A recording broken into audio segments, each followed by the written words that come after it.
First Contact's Price. In the vast expanse of the Orion Arm, humanity had spent centuries reaching for the stars, establishing colonies across dozens of systems when they first encountered the Nexarians. These beings, with their crystalline-based technology and bodies that seemed to shimmer with internal light, had watched humanity's expansion with growing disdain from their empire of 1,000 worlds. The Nexarians believed themselves to be the pinnacle of evolution, a species that had mastered the art of incorporating crystalline structures into their biology, giving them near immortality and the ability to directly interface with their technology. Their civilization spanned millennia, and they viewed other species as little more than curious animals to be studied or resources to be harvested. First contact occurred in the Procyon system, where human mining operations had recently established a foothold. The Nexarian delegation arrived in ships that seemed to be grown, rather than built, massive crystalline structures that dwarfed humanity's largest vessels. Their message was simple: submit or be eliminated. They had observed humanity's rapid expansion and technological development, and they saw it as a threat to their perceived natural order. Ambassador Sarah Chen stood before the Nexarian delegation in the neutral space station orbiting Procyon B. The aliens towered over her, their crystalline forms refracting light in hypnotic patterns. "Humanity will not submit," she declared, her voice steady despite the implicit threat in their stance. "We offer friendship and mutual cooperation, but we will not bow." The Nexarian Supreme Overseer, a being whose form sparkled with countless facets of deep purple and blue, laughed, a sound like breaking glass. "Your species is young, primitive. You have yet to even master your own solar system fully. What makes you think you can stand against us?" What followed was a demonstration of Nexarian power that shocked the human delegation. With a mere gesture, the Overseer caused every piece of human technology in the room to simply stop functioning. "Your machines are crude, your understanding of the universe infantile. We have existed for longer than your species has walked upright. Submit, and we will guide your evolution. Resist, and we will ensure your extinction." The human delegation's response came not in words but in actions. As they left the station, Ambassador Chen transmitted a coded message to Earth. "Protocol Omega. They're exactly what we feared they might be." Within hours, the Nexarians launched their first strike, expecting a swift victory. They targeted human colonies with precision, their crystalline ships appearing through tears in spacetime, weapons that seemed to defy physics cutting through human defenses like paper. But they had made a crucial mistake. They had revealed their hand too soon, and humanity had been preparing for this possibility for generations. The price of first contact was paid in blood and fire. The Procyon colony fell within hours, its 2 million inhabitants evacuated through emergency protocols that the Nexarians hadn't anticipated. As their crystalline ships rained death from above, humanity showed its first card. They had expected hostility, prepared for it, and the evacuation ships were already well away, using the star's radiation to mask their escape. When the Nexarians landed to claim their prize, they found only automated defenses and a message carved into the central plaza of the main settlement.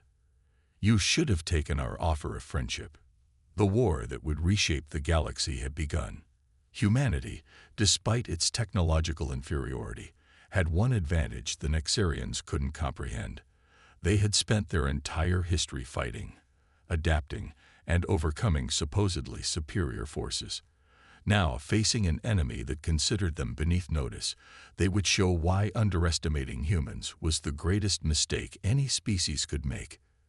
As news of the Procyon attack spread through human space, the response was not panic, but a cold, calculated fury. The price of first contact would be paid not just by humanity, but by the Nexarians who had foolishly believed their technological superiority made them invincible.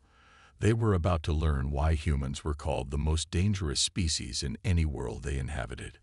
The art of adaptation. The first 6 months of the war were devastating for humanity. The Nexarians' crystalline ships appeared without warning, their weapons bypassing traditional shields, their tactics seemingly unstoppable. Colonies fell one by one, despite fierce resistance.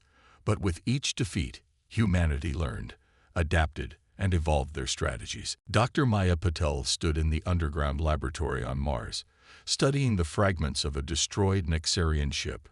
Her team had spent weeks analyzing the crystalline structure, trying to understand how it could maintain coherence under the stresses of space travel. The breakthrough came from an unexpected source, a botanist who noticed similarities between the crystal's growth patterns and certain aggressive fungal species on Earth. "They're not just using the crystals," she announced to the gathered military leadership. "They're growing them. And like any living thing, they have vulnerabilities." She held up a petri dish where a sample of Nexarian crystal was slowly dissolving. "We found their weakness. Specific frequencies of sound can disrupt their crystalline matrix. Their technology isn't just their tools, it's part of them. And we can use that against them." Admiral James Chen, son of the ambassador who had first faced the Nexarians, leaned forward. "How quickly can we weaponize this?" "We already have," Maya smiled. "And they'll never see it coming." The first test of humanity's new weapon came at the Battle of Epsilon Eridani. The Nexarians arrived in force, their fleet of crystal ships preparing to destroy another human colony. But this time, humanity was ready. As the alien ships moved into position, human vessels began broadcasting on frequencies that had been carefully calculated to match the resonant frequency of Nexarian crystals. At first, nothing seemed to happen. Then, almost imperceptibly, cracks began appearing in the Nexarian ships. The aliens, so confident in their superiority, didn't realize the danger until it was too late. Their ships began to shatter, the crystalline structures that made them so formidable becoming their greatest weakness. But humanity didn't stop there. They had learned another crucial lesson. The Nexarians' greatest weakness was their pride. Their belief in their own superiority made them predictable, inflexible. Human ships began using tactics that would have been considered insane by conventional military doctrine. Hiding in the coronas of stars, using the radiation to mask their presence, then emerging to strike when the Nexarians least expected it. Commander Sarah Rodriguez led one such mission. Her ship, the HFY Artemis, had been retrofitted with the new resonance weapons and a revolutionary stealth system based on studying how Nexarian crystals absorbed and redirected light. "They think they know everything about warfare," she told her crew as they prepared for their first major operation. "Let's show them how creative humans can be." The Artemis and her sister ships struck at Nexarian supply lines, using their understanding of crystalline technology to detect and target the nodes where the aliens stored and transferred their energy. Each successful raid not only damaged the enemy's ability to wage war, but also provided more captured technology to study and adapt. The Nexarians responded with increasing fury, unable to comprehend how these primitives could possibly be defeating their perfect technology. They began deploying larger ships, more powerful weapons, but this only played into humanity's hands. The bigger the crystalline structures, the more vulnerable they were to the resonance weapons. The turning point came at the Battle of Proxima Centauri. The Nexarians, frustrated by their inability to crush the human resistance, gathered their largest fleet yet, over 1,000 ships, each one a masterpiece of crystalline engineering. They planned to end the war in one decisive strike. Admiral Chen watched from his flagship as the massive Nexarian fleet approached. "All ships, execute Operation Shatterstorm," he commanded. Across the battlefield, human ships began broadcasting the deadly frequencies while launching swarms of small, automated drones. The drones, each equipped with sonic emitters, weaved between the Nexarian ships, creating a web of destructive resonance. The effect was catastrophic. The massive Nexarian ships began to vibrate, their perfect crystalline structures becoming their undoing. Cracks spread across their hulls like spiderwebs, growing larger with each passing moment. The aliens, their bodies partially crystalline themselves, found their neural networks disrupted by the same frequencies that were destroying their ships. As their fleet crumbled around them, the Nexarians experienced something they hadn't felt in millennia: fear. They watched in horror as their supposedly invincible armada was reduced to glittering debris by an enemy they had dismissed as primitive. The battle marked a fundamental shift in the war. Humanity had not only proven they could fight back, but had demonstrated a level of adaptability and innovation that the Nexarians couldn't match. Their rigid, crystalline thinking was no match for human creativity and determination. In the aftermath of the battle, as human ships collected debris for study and rescued survivors, Admiral Chen received a message from Earth Command. Phase 2 authorized. Begin Operation Avalanche. The war was far from over, but humanity had learned its most important lesson. There is no such thing as an invincible enemy. Every strength can become a weakness if you know how to exploit it. The Nexarians had thought their crystalline technology made them gods. Humanity was about to show them just how wrong they were. Breaking their pride. Operation Avalanche began not with a massive assault, but with silence. Human forces seemingly vanished from contested systems, leaving behind only encrypted quantum beacons broadcasting on frequencies that drove Nexarian sensors haywire. The Crystalline Empire, for the first time in its history, faced an enemy they couldn't track or predict. On their homeworld of Crystallis Prime, the Nexarian High Council convened in their vast chamber of resonance, their crystalline bodies reflecting cascades of light across the ancient halls. Supreme Overseer Vax Trull, his form now dulled with stress fractures, faced the assembled lords of their empire. These humans, he spoke, his voice carrying harmonics of frustration. They fight like no species we have encountered. They hide in radiation fields that would kill them. They turn our own resonance against us. They adapt faster than we can develop countermeasures. The council erupted in discordant tones, their crystalline forms vibrating with anger and fear.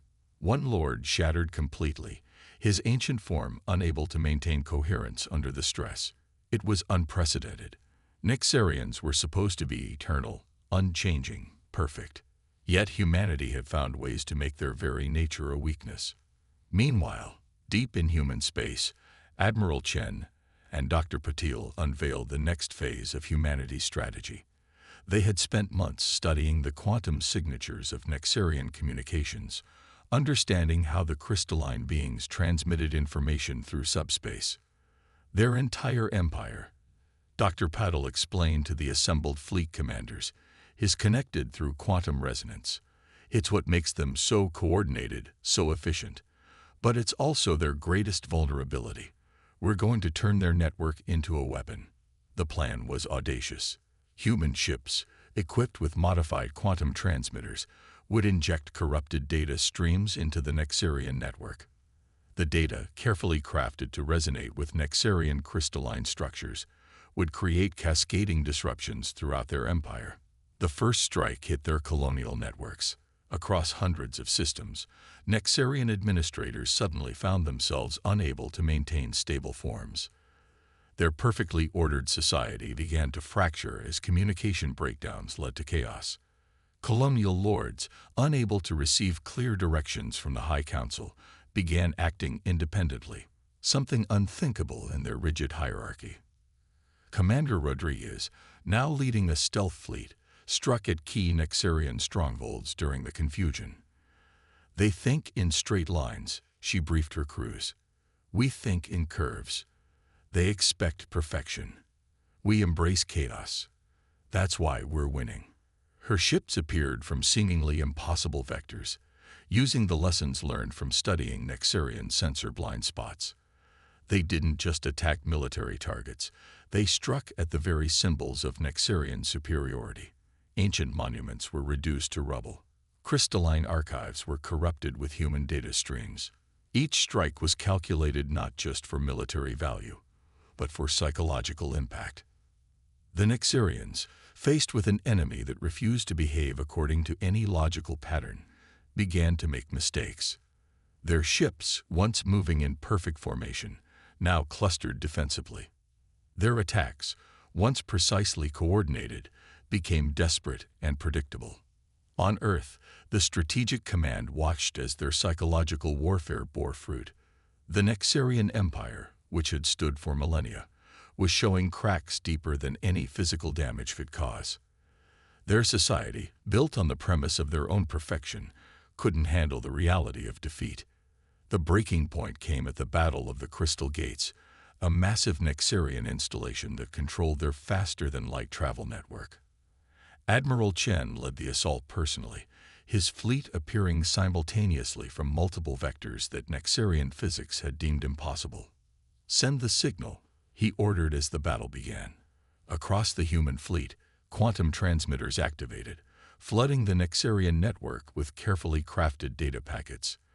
The effect was immediate and devastating. The Crystal Gates, the pride of Nexarian engineering, began to vibrate at frequencies that threatened their structural integrity. The Nexarian defenders, their own crystalline forms resonating with the corrupted data, found themselves unable to coordinate their defense. Ships collided as their navigation systems failed. Communications devolved into chaos as the quantum network that had united their empire for millennia turned against them. As the Crystal Gates began to shatter, Admiral Chen broadcast on all frequencies. "You called us primitive. You thought your crystalline technology made you gods. But you forgot the most important lesson of evolution. It's not the strongest that survive, but the most adaptable." The destruction of the Crystal Gates marked more than a military victory. It shattered the Nexarian myth of invincibility. Their empire, built on the assumption of their own superiority, faced an enemy that turned their every strength into a weakness. As debris from the gates drifted through space, reflecting light like a billion broken mirrors, humanity prepared for the next phase of the war. The Nexarians were wounded, their pride broken, but they were still dangerous. Perhaps more dangerous than ever, as they faced something they had never experienced before, the possibility of extinction. The counterattack.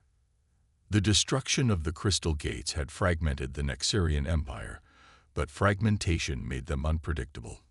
Isolated Nexarian lords, their connection to the quantum network severed, became warlords commanding their own territories. Some fought with desperate fury, while others began to question millennia of absolute certainty in their superiority. Dr. Maya Patel stood in the newly established Xenotechnology Institute on Mars, surrounded by crystalline artifacts recovered from countless battles. "We've learned more about manipulating quantum fields in 2 years of war than we would have in centuries of peaceful research," she told the assembled scientific council. "But our latest discovery changes everything." She activated a holographic display showing the internal structure of a Nexarian crystal matrix. They don't just use the crystals. They've engineered themselves to be part of them. And now we can do the same, but better. Project Phoenix, as it was designated, represented humanity's greatest technological leap. Using reverse-engineered Nexarian technology combined with human innovation, they had developed a way to interface organic neural networks with crystalline matrices. Unlike the rigid, permanent integration the Nexarians used, the human version was temporary, adaptable, and entirely under conscious control. Admiral Chen volunteered to be the first test subject. "If we're going to ask our forces to use this technology, leadership needs to show the way," he said as the integration procedure began. "The sensation," he would later report, "was like having your consciousness expanded into crystal clarity while maintaining the flexibility of human thought." The first deployment of Phoenix-enhanced forces caught the Nexarian warlords completely off guard. Human ships, now partially crystalline themselves, could match Nexarian technology while maintaining the unpredictability that had served them so well. But humanity didn't stop there. Commander Rodriguez, leading a Phoenix-enhanced strike force, made first contact with the Stellari, a species that had long suffered under Nexarian dominion. The Stellari, with their organic technology and mastery of bioengineering, had been dismissed by the Nexarians as primitive despite their sophisticated understanding of life itself. "We offer you more than freedom," Rodriguez told the Stellari Council. "We offer you partnership. The Nexarians saw our differences as weaknesses. We see them as strengths to be combined. The alliance that formed in the following months brought together species that the Nexarians had subjugated or dismissed. Each brought their own technologies, their own approaches to warfare, their own ways of thinking. Humanity served not just as a military leader, but as a bridge between these diverse civilizations. The Stellaris' bioengineering expertise, combined with human crystal integration technology, produced ships that were partially alive, able to heal damage and adapt to enemy tactics in real time. The Vordax, masters of dark matter manipulation, contributed weapons that could bypass Nexarian defenses entirely. The Quantum Collective, energy beings who had hidden from Nexarian persecution, provided insights into subspace manipulation that revolutionized faster-than-light travel. As the Alliance forces grew stronger, they began a systematic campaign to liberate Nexarian-controlled worlds. Each victory brought more allies, more technology, more resources to the cause. The Nexarian warlords, unable to comprehend the level of cooperation between species they had considered inferior, found themselves increasingly isolated. Admiral Chen, his consciousness enhanced by Phoenix technology, coordinated massive fleet actions across multiple systems simultaneously. The human ability to think creatively, combined with crystalline computational power, proved devastating against the increasingly rigid and desperate Nexarian tactics. But it was Dr. Patel's next discovery that would prove decisive. Studying ancient Nexarian records recovered from conquered worlds, she found something the Crystalline Empire had buried deep in their history. They weren't always like this, she reported to Strategic Command. The crystalline integration was artificial, a choice made millennia ago in their pursuit of perfection. And it's killing them. The data showed that the Nexarians' drive for perfection through crystalline integration had led to evolutionary stagnation. Their inability to adapt, which humanity had exploited so effectively in battle, wasn't just cultural, it was biological. They had sacrificed their species' capacity for natural evolution in exchange for what they saw as perfection. This revelation changed the nature of the war. Humanity and its allies began broadcasting this truth across captured Nexarian communication networks. Young Nexarians, those who had not yet undergone full crystalline integration, began to question their society's fundamental choices. The first defectors arrived at human space stations, their crystalline forms showing signs of deliberately induced imperfection. They brought with them knowledge that would prove crucial in the war's final phase: the location of Crystallis Prime itself, and the dark secret at the heart of the Nexarian Empire. As the Alliance fleet prepared for its final offensive, Admiral Chen addressed the combined forces. "We fight not just for victory, but for the future." The Nexarians chose stagnation in their pursuit of perfection. "We choose evolution, adaptation, and cooperation. That's why we'll win. That's why we must win." The stage was set for the final confrontation, not just between armies, but between fundamentally different visions of civilization's future. The perfect crystalline order of the Nexarians against the beautiful chaos of diversity and adaptation that humanity represented. Legacy of the Fallen. The secret of Crystallis Prime was more terrible than anyone had imagined. At the heart of the Nexarian homeworld lay the Genesis Crystal, the source of their civilization's transformation and the template for their supposed perfection. For millennia, it had guided their evolution, forcing each generation into increasingly rigid crystalline patterns. The combined fleet of the Alliance approached the Nexarian home system through quantum corridors that the enemy had thought impossible to navigate. Ships of diverse designs, human vessels shimmering with crystalline enhancements, living Stellari bioships, Vordax shadowcrafts, and vessels of dozens of other liberated species moved as one force under Admiral Chen's coordination. Dr. Patel, now integrated with a modified Phoenix system, had discovered the Genesis Crystal's true nature.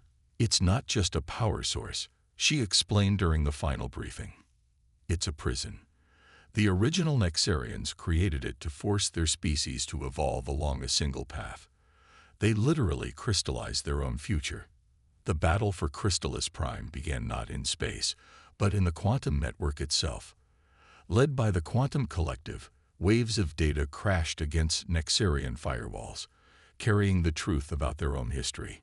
Young Nexarians, already questioning their society's choices, found their crystalline networks flooded with evidence of what they had lost in their pursuit of perfection. Supreme Overseer Vaxtrol, his once brilliant form now scarred with stress fractures, rallied his remaining forces for a final stand. "We are perfection." His message echoed across the quantum networks. We cannot be defeated by lesser beings. But perfection, as humanity had proven time and again, was the enemy of adaptation. As the Alliance fleet engaged the Nexarian defenders, they demonstrated the power of diversity in action. Stellari bioships absorbed energy attacks and evolved countermeasures in real time. Vordax vessels phased through crystalline barriers thought impenetrable. Human ships, enhanced by Phoenix technology, but guided by intuition and creativity, struck at weak points that pure crystalline logic couldn't predict. Commander Rodriguez led the strike team that breached the planetary defenses, her ship carrying a specially selected group of scientists and warriors from every allied species. Among them was a young Nexarian defector named Zaxri, whose partially crystalline form represented a bridge between what the Nexarians were and what they could become. The Genesis Crystal's chamber was a cathedral of crystalline architecture, its walls pulsing with the accumulated power of millennia.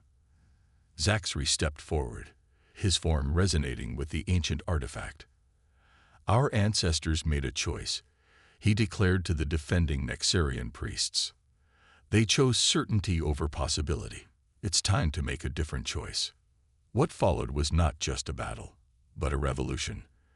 As the Alliance forces engaged the Crystal's defenders, Zaxri interfaced with the Genesis Crystal itself. Through him flowed not just human ingenuity, but the combined knowledge and perspectives of dozens of species. The Crystal, programmed to seek perfection, encountered something it had never seen before: the perfect imperfection of natural evolution. The change began slowly, then accelerated. Across Crystallis Prime, Nexarians felt their rigid crystalline structures begin to soften. The Genesis Crystal, for the first time in millennia, adapted. Instead of forcing conformity, it began to enable choice. Supreme Overseer Vaxtrol, witnessing his world's transformation, made one final attempt to preserve the old order. He triggered the crystal's failsafe, intended to forcibly recrystallize the entire population. But the failsafe encountered the combined technologies of the Alliance: human Phoenix systems, Stellari biointerfaces, Vordax phase technology, and dozens of other innovations working in harmony. The resulting quantum cascade shattered the Genesis Crystal, not in an explosion of destruction, but in a wave of liberation. Across the planet, Nexarians found themselves freed from the rigid patterns that had bound their species for so long. Some maintained their crystalline forms, others began to revert to their species' original organic state, and many discovered new forms between these extremes. Admiral Chen, standing on the bridge of his flagship, watched as the light of transformation spread across Crystallis Prime. "This is victory," he declared to the Allied fleet. "Not destruction, but change. Not conquest, but liberation." In the years that followed, the former Nexarian Empire transformed. The species that had once sought to impose perfect crystalline order on the galaxy became advocates for diversity and adaptation. Their technology, freed from the constraints of rigid perfection, evolved in new and unexpected ways. The humans, who had begun the war fighting for survival, emerged as architects of a new galactic order, not through dominance, but through their ability to bridge differences and find strength in diversity. The Phoenix technology, refined and improved, became a symbol of this philosophy, allowing temporary integration of different technologies and perspectives, while maintaining individual identity. Dr. Patel, studying the fragments of the Genesis Crystal, found within them a lesson for future generations. "The Nexarians had it backward," she wrote in her memoirs. They thought perfection meant becoming unchanging, unvarying, crystalline. But true perfection lies in the ability to change, to adapt, to grow. That's humanity's gift to the galaxy, not the defeat of an enemy, but the liberation of potential. On Crystallis Prime, a new monument was erected where the Genesis crystal had once stood. Created through the combined efforts of all allied species, it depicted not a single crystalline form, but a constantly shifting array of patterns and possibilities. At its base, inscribed in dozens of languages, were words that captured the legacy of the war. Perfection is not an end state, but an endless journey. The greatest strength lies not in unchanging form, but in the courage to evolve.